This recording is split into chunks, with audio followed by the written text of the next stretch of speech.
지금은 인력이 부족하니까 외국 사람들, 외국 인력들 이렇게 많이 받았지만은 그게 구조조정이 되거나 어떤 문제가 생겼을 때 국민들하고 내국인들하고 특히 청년들하고 일자리 경쟁이 붙었다고 생각해 봅시다. 이민정책은 그런 게 아니거든요. 지금 당장 필요하다고 해서 당장 손쉬운 인력부터 대규모로 데리고 왔다가는 사람을 데리고 오잖아요. 인력을 데리고 오는 게 아니에요. 우리는 인력을 도입했지만은 사람이 왔다 그럽니다. 사람은 그렇게 마음대로 데리고 왔다가 마음대로 보낼 수 있는 게 아닙니다. 물건도 아니고 기계 부품도 아니거든요. 더군다나 그 부분의 많은 부분들을 E7-4로 넘겨가지고 정주까지 시켜주고 가족이 들어와서 생활을 다니면은 일거리가 없다고 해서 가겠습니까? 애가 학교를 다니고 있는데요. 이미 한국 생활에 다 정착했는데요. 고향에 있는 집 팔고 논 팔고 다 해서 왔는데요. 어떻게 그걸 바로 그냥 없앨 수 있습니까? 거기에 대한 효과가 생긴 게 유럽의 이민자 폭동입니다. 그래서 공짜 점심 없다고. 그러니까 이제 교수님의 생각은 그렇게 했을 때 정말 한국 사회에 오려고 하는 그러니까 유학생들도 많고 또 양질의 인력도 있고 그들을 인력으로 활용할 수 있는 그 방법을 하면은 뭐 일거양득이라고 할까? 뭐 여러 가지 좋은 그런 게 있는데 그래서 왜 그 방법을 쓰지 않냐? 뭐 이런 좀 답답함이 그렇죠. 요즘 있으신 것 같아요. 예. 그 부분이 네. 제가 제일 답답하고 네. 또 안타깝기도 하고 아쉽기도 한 대목이에요. 어느 나라든지 이민정책이나 사회통합 부분에 대해서 동포가 문제가 생긴 거 봤습니까? 동포가 뭐 좀 폭동 일으켰다는 이야기 들어보신 적 있습니까? 물론 그러면 이 사람들이 지렛대 역할을 해요. 고용허가제하고 취업허가제 사이에서 빈틈이 생기잖아요. 그러면 동포들이 막을 수가 있어요. 지금 들어와 있는 이미 중국 동포나 고려인 동포들. 그렇죠. 이 사람들을 F4로 일원화시키면서 취업 제한을 없애고 지금 단순 노무 못하게 돼 있잖아요. 단순 노무 풀어야죠. H2하고 F4하고 합쳐야 돼요. 그 언제부터 합치자고 했는데 이번에 이제 4차 기본계획에 단계적으로 합치는 것을 추진한다고 이제 다니는데 지금 그럴 시기가 아니에요. 먼저 풀 거는 사실은 동포를 먼저 풀으면 돼요. 동포는 문제가 안 되거든요. 네, 안녕하세요. 네, 저는 오늘 모처럼 그 김덕윤 제주 한라대학교 교수님 여러분들 잘 아시죠? 지난해도 우리 이 방송을 통해서 정말 동포 관련 따뜻한 말씀도 많이 해주시고 또 이민정책 관련해서 많이 말씀해 주셨는데 새해 들어서 오늘 첫 이렇게 또 교수님하고 대화의 시간을 갖게 되었습니다. 그래서 지금 이민정책과 관련돼서 또 이런 또 동포 관련 정책에 대해서 어떻게 생각하고 계시는지 최근 뉴스에 또 이렇게 화두가 되는 그런 내용 주제로 해서 이렇게 말씀을 나누려고 하는데요. 먼저 김덕윤 이사님 인사 좀 해주시죠. 예, 김용필 국장님 오래간만에 뵙습니다. 우리 동포세계신문 가족 여러분 갑진년 새해 복 많이 받으시고 청룡의 기운을 받아서 모두 승승장구하시길 기원 드립니다. 제가 교수님을 오늘 특별히 좀 뵙고자 했던 거는 저번에 저기 포항 MBC 그쪽에서 자담회를 그 영상을 좀 봤는데 2-9 고용허가제로 들어와 있는 이 또 신규로 한 16만 명 넘게 이렇게 들어온다. 그런 부분에 있어서 상당히 염려스럽다 말씀하셨는데 왜 그렇게 생각하시는지 그 부분을 좀 더 듣고 싶어서. 뭐 제가 여러 번 기회가 있을 때마다 잘 항상 주장을 하지만은 이민정책이라는 걸 어떤 대상자별로 놓고 봤을 때 제일 이민은 국가가 선택을 할 수 있는 거거든요. 난민 같은 경우에는 난민 협약의 조건에 해당되는 사람은 국가가 의무적으로 받아야 돼요. 근데 이민은 선택을 할 수 있어요. 선택을 할 수 있다는 거는 대상자를 선택을 할 수 있다는 이야기예요. 어느 나라든지 선택을 합니다. 자기 나라한테 도움이 되는 사람을 받으려고 하지 자기 나라한테 해가 되는 사람을 받으려고 하는 나라는 없을 거 아니에요. 근데 우리나라가 이게 갑자기 문제가 된 게 최근 몇 년 사이에 특히 인구 문제예요. 그렇죠. 인구가 급속도로 초저출산, 초고령화가 진행이 되다 보니까 이게 여러 가지 이제 사회적인 문제도 생기고 제일 많은 문제가 생긴 부분이 그 산업 현장의 인력 부분이었죠. 그게 그렇죠. 눈에 딱 와닿으니까요. 물론 대학의 학령 인구 감소를 해서 대학도 문제가 많이 생기고 뭐 전 분야에 대한 문제가 생기지만은 제일 와닿는 부분이 경제 분야죠. 뭐 다른 나라들도 다 마찬가지입니다. 그런 차원에서 이민을 받으려고 할 때 그걸 우선적으로 누구를 받을 거냐. 근데 우리나라는 계속해서 산업 인력 부분에 대해서 큰 틀을 유지했던 게 고용허가제예요.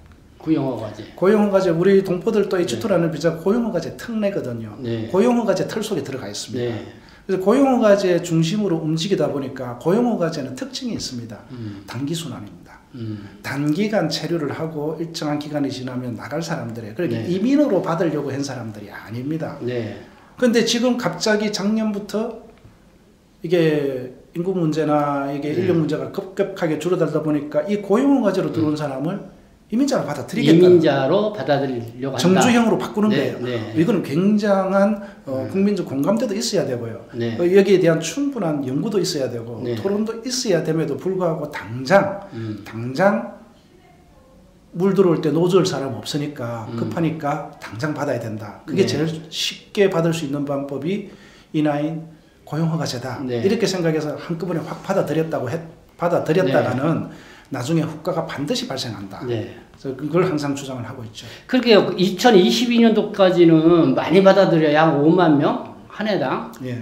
근데 올해 들어서 16만 명을 받아들인다니까 3배 이상을 받아들인다는 거 아니에요? 코로나 기간 중에 안 들어온 부분도 있죠. 물론 네. 그런 부분도 있지만은 이건 굉장히 적은 숫자가 아니고 저는 우리 이민 정책이나 외국인 정책에서 고용허가제가 물론 일정한 역할을 했어요. 초기에는 네. 20년 됐거든요. 네. 초기에는 그 역할을 했지만은 우리 H2 동포비자만 봐도 알 겁니다. 처음에는 시행할 당시에는 30만 3천 명으로 쿼트를 정해가지고 그렇죠. 그거 막 서로 쿼트 받으려고 난리였잖아요. 네. 근데 지금 어떻습니까? 지금 뭐 한 10만 조금 넘을 거예요. 네. 그럼 우리 동포들도 고용허가제 H2 선호하지 않는다는 거예요. 그럼 어느 정도 고용허가제는 역할을 다 해가지고 역사의 뒤안길로 빠져야 됩니다. 네. 그럼에도 불구하고 역사의 유물이에요. 이민정책의 유물인데 이걸 이런 식으로 계속해서 확대해 나가는 나라는 이 지구상에 대한민국밖에 없어요. 근데 이제 교수님께서 그렇게 말씀하시는 게 어차피 이제는 한국 사회가 인구 감소, 지방 소멸, 결국은 이민자를 받아들여야 되는데, 그러니까 이제는 정부는 뭐 그렇게 생각하겠죠. 뭐 인력 난도 좀 해소하고 이렇게 하려면은 값싼 노동력을 들여와야 된다. 그러니까 결국 2-9 고용화제로 인력으로 들여서 값싼 노동력으로 사용하고 이들이 성실하게 일을 잘하면은 정착해서 불법 체류하지 않게끔 하겠다. 뭐 이런 흐름으로 가는 것 같아요. 순진한 생각이죠. 그렇죠. 굉장히 네. 순진한 생각이죠. 뭐 중국 속담에 유명한 말이 있잖아요.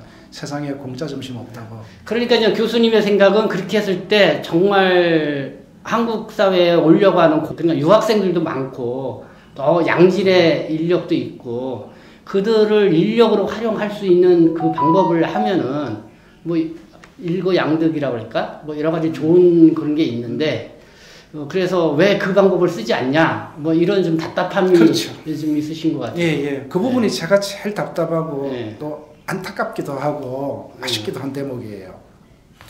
어차피 일정한 비율의 외국인이 필요하다. 네. 정해져 갖고 있다 그러고 그리고 네. 그 사람들을 단기간 데리고 와서 필요한데 활용을 하고 기간이 지나면 돌려보내는 게 순환이 잘 된다 그러면은 고용허가제 방식으로 계속해서 되지만은 그렇게 할 수 없다는 게 입증이 됐잖아요. 저희 불법 체류가 제일 많이 생기는 부분이 고용허가제잖아요. 등록 외국인 중에서. 그리고 처음에 그런 식으로 단기간 데리고 활용을 하고 돌려보내려고 했기 때문에 그 인력에 대한 그 사람에 대한 충분한 검증 절차가 없었어요. 학력, 경력, 나이, 기술 난이도 이런 모든 부분을 봐서 이 사람이 계속해서 한국에서 살아도 될 정도의 자질을 갖췄느냐 이런 부분에까지는 검증을 안 했단 말이에요. 단순히 그냥 젊고 건강하고 기본적인 언어 소통만 네. 되면은 현장에서 단순 반복 업무를 하니까 그런 사람을 데리고 왔는데 이 사람들을 다시 정주로 하겠다 그러면은 이 문제가 달라져요. 그러니까 선발 과정서부터 선발 과정이 달라. 이민자로 받으려고 하면은 선발 과정이 달라야 된다. 달라야 된다. 그 선발 과정을 그 기준으로 본다 그러면 유학생은 그런 E9 근로자하고는 비교가 안 되죠. 비교가 안 될 정도로 뭐 유학생이 다 우수 인재고 아주 그한 건 아니지만은 그 E9 근로자하고는 비교가 안 되잖아요. 기본적으로 한국에 와서 한국어 교육 받고 그렇죠. 또 기본적인 학과 그렇죠. 과정을 밟으니까요. 한국어가 기본적으로 더 잘 돼가 있죠. 네. 한국 문화에 대한 이해도가 높죠. 네. 그리고 훨씬 젊죠. 네. 그리고 더 건강하죠. 그리고 앞으로 발전 가능성이 더 많죠. 네. 그게 인재 아닙니까? 이런 인재들을 곳곳에서 필요한 데다가 인력 필요한 부분에다가 매칭을 시켜주면 돼요. 다 시켜주고 나도 그래도 부족한 부분이 있다. 그러면은 나중에 고용허가제 인력을 활용을 한다든지 하는 거 그거는 충분히 뭐 이해가 되지만은 먼저 활용해야 될 대상자는 제외해놓고 고용허가제를 먼저 이렇게 숫자를 다 채우려고 하면 지금 35,000이잖아요. 작년에 35,000이었어요. 올해 또 35,000 또 한다고 하더라고요. 35,000이면은요. E7포로 넘어가면 35,000인데 고용허가제에서 전문 인력으로 넘어가는 게 E7포로 35,000이 넘어가면은 그 가족까지 이게 자녀 한 명하고 배우자 초청하면은 곱하기 3이에요. 그럼 1년에 10만 명이에요. 10만 명에 16개 국가에서 저임금의 저항력의 단순 노무 인력을 정주 또는 이민자로 받아들인다는 거거든요. 5년이면 50만이에요. 그 사람들이 지금은 당장은 급해서 인력이 부족한 쪽에 선다고 하지만은 만약에 그 일자리가 없어진다고 합시다. 로봇산업 발달하고 AI가 나오고 자동화가 되고 뭐 산업 구조가 개편되고 해서 그런 일자리가 없어진다고 했을 때 그 사람들 어떻게 할 겁니까? 자, 일자리 없어지니까 너희들 다 돌아가. 고용허가제는 그게 돌아가는 시스템이에요. 근데 E7포로 들어온 사람은 못 돌려보내요.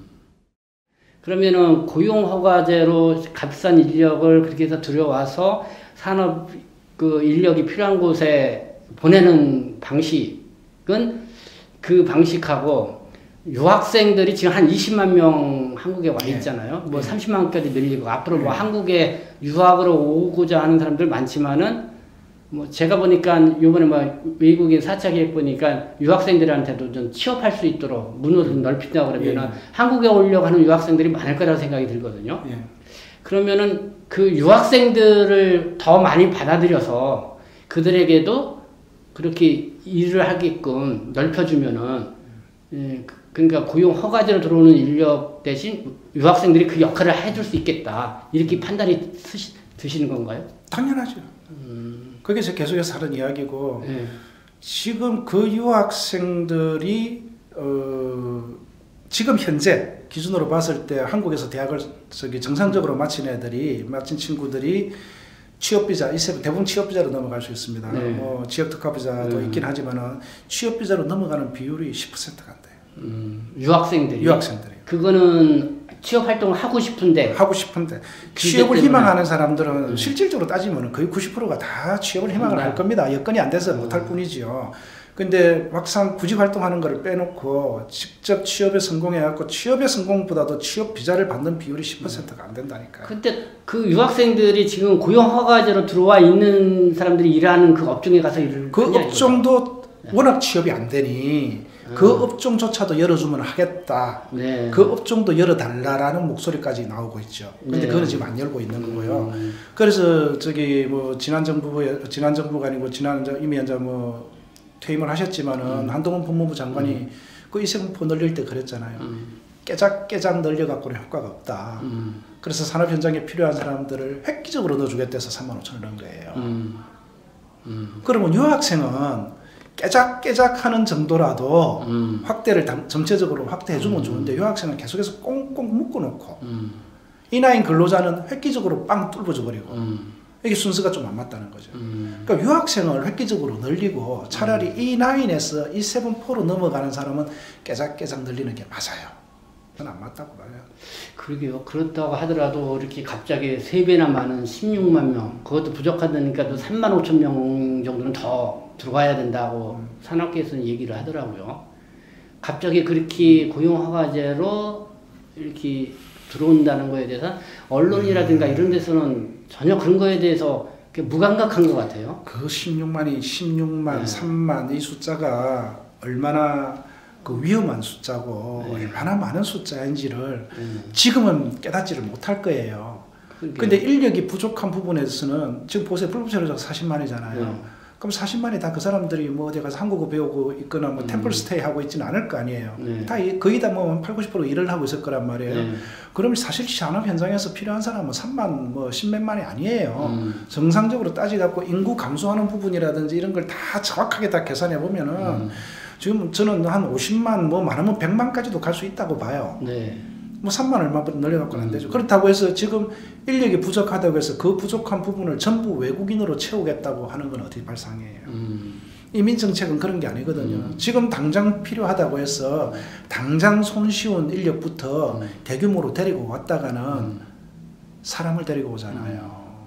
인력을 데리고 오는 게 아니에요. 우리는 인력을 도입했지만은 사람이 왔다 그럽니다. 사람은 그렇게 마음대로 데리고 왔다가 마음대로 보낼 수 있는 게 아닙니다. 물건도 아니고 기계 부품도 아니거든요. 더군다나 그 부분의 많은 부분들을 E7-4로 넘겨가지고 정주까지 시켜주고 가족이 들어와서 생활을 다니면은 일거리가 없다고 해서 가겠습니까? 애가 학교를 다니고 있는데요. 이미 한국 생활에 다 정착했는데요. 고향에 있는 집 팔고 논 팔고 다 해서 왔는데요. 어떻게 그걸 바로 그냥 없앨 수 있습니까? 거기에 대한 효과가 생긴 게 유럽의 이민자 폭동입니다. 거기서 갈등이 생겨. 그러면 나중에 지금은 인력이 부족하니까 외국 사람들, 외국 인력들 이렇게 많이 받았지만은 그게 구조조정이 되거나 어떤 문제가 생겼을 때 국민들하고 내국인들하고 특히 청년들하고 일자리 경쟁이 붙었다고 생각해 봅시다. 그렇죠. 거기서 갈등이 생기면은 이건 폭동으로 연결돼요. 이민 관련 이런 정책 입안자로 계셨으니까 그런 방안을 좀 이렇게 제안? 이런 방식으로 하면 좋지 않겠냐. 여러 번 제가 기회 있을 때마다 말씀드렸죠. 사실은 지금 말씀한 인력 부분이 지금 현재는 제일 인구 감소로 해서 인력 부분이 제일 문제가 생겼는데 저는 여기에서 제일 히든 카드로 쓸 수 있는 부분이 동포예요, 사실은. 동포. 예, 동포를 지렛대로 잘 활용을 하면 돼요. 자, 아까 지금 우리가 이야기한 거는 인하인 근로자하고 유학생만 이야기했잖아요. 외국인을 산업 현장이나 이렇게 생산 현장이나 일반적인 이런 인력 분야에 들어가는 일을 하는 방식이 세 가지예요. 고용 허가제가 있고요. 그다음에 취업 허가제가 있고요. 노동 허가제가 있습니다. 근데 제일 낮은 단계가 고용 허가제예요. 근데 우리는 고용 허가제가 숫자가 제일 많아요. 취업 허가제는 이제 고용 허가제는 E9이고요. 취업 허가제는 E7입니다. 그럼 노동 허가제는 뭐냐면 자유롭게 취업을 할 수 있거든요. 넓은 의미로 F4는 노동 허가제입니다. 근데 물론 제약이 있지만 그럼 F5나 F6라는 비자는 순수하게 완전히 노동 허가제입니다. 그럼 요걸 적절하게 활용하는 거예요. 그러면 우리 동포들한테 F4 비자를 단일화 시켜주고 여기에 대한 취업의 제한을 없애버리는 겁니다. 그러면 이 사람들이 지렛대 역할을 해요. 고용 허가제하고 취업 허가제 사이에서 빈틈이 생기잖아요. 그러면 동포들이 막을 수가 있어요. 지금 들어와 있는 이미 중국 동포나 고려인 동포들. 그렇죠. 이 사람들을 F4로 일원화시키면서 취업 제한을 없애면 지금 단순 노무 못하게 돼 있잖아요. 단순 노무 풀어야죠. H2하고 F4하고 합쳐야 돼요. 그 언제부터 합치자고 했는데 이번에 이제 4차 기본계획에 단계적으로 합치는 것을 추진한다고 다니는데 지금 그럴 시기가 아니에요. 먼저 풀 거는 사실은 동포를 먼저 풀으면 돼요. 동포는 문제가 안 되거든요. 어느 나라든지 이민정책이나 사회통합 부분에 대해서 동포가 문제가 생긴 거 봤습니까? 동포가 뭐 폭동 일으켰다는 이야기 들어보신 적 있습니까? 물론 개별 범죄는 있을 수 있지만 그 나라 사회에서 저기 지역 사회에서 그 국가에서 동포들이 위협적인 존재로 하는 나라가 어디 있습니까? 제일 우선적으로 활용하기 쉬운 존재잖아요. 그럼 서로 맞춰서 동포는 리베로죠. 단순 노무 분야에 만약에 필요한 부분이 있으면 그쪽으로도 집어넣고 준 전문 인력에 필요한 부분이 있으면 그쪽으로도 집어넣고 아주 하이테크 분야에 뭐 고숙련 인력이 필요하면 그것도 찾아가게끔 하고 이렇게 두루두루 하면서 동포들을 적절하게 활용을 하면은 그리고 나서 남는 부서 부족한 분서 중에서는 외국인 유학생을 먼저 넣고 그래도 부족한 부분은 그러니까 1순위는 근로자로 넣고 1순위는 먼저 동포를 활용하라. 그 다음에 동포를 적절하게 활용하라. 전체를 활용하라는 건 아닙니다. 유학생, 유학생을 활용하라. 비중을 높여라. 비중을 높여서. 그 다음에 이제는 외국인 노동자를 근로자 줄여라. 그러니까 2-9로 2- 근로자를 줄이든지 숫자는 만약에 단기간 필요 없이 어쩔 수 없이 하더라도 단기 순환 원칙을 기본적으로 지켜라. 기간이 지금 16만 명 데려와도 좋아요. 지금 16만 명 데려온 사람이 4년 10개월 뒤에도 만약에 필요가 없을 경우에는 15만 명은 돌려보낼 수 있게끔 해줘야 돼요. 그렇게 하면 되잖아요. 근데 그걸 안 돌려보내고 그 사람들을 계속해서 달아서 1년에 3만 5천 명씩 뭐 4만 명씩 이렇게 눌러앉게끔 해버리면 그건 굉장히 부담이 됩니다. 동포들은 괜찮아요. 동포들하고 유학생은 눌러앉아도 적절하게 조절돼야 돼요. 사회통합에 큰 문제가 없어요. 근데 이게 인하인 근로자로 들어온 사람이 눌러앉으면 문제가 심각해집니다. 아무래도 사회적 통합 문제가 굉장히 심각해지죠. 동포는 어쨌든 뭐 한국인하고 뭐 좀 그래도 공통분모가 있으니까 그렇죠. 그리고 동포 정책에서는 동포들은 기본적으로 좀 이민자, 준 이민자라고 저는 보거든요. 동포들은 완전히 이민을 오는 사람들 일부 아주 고령도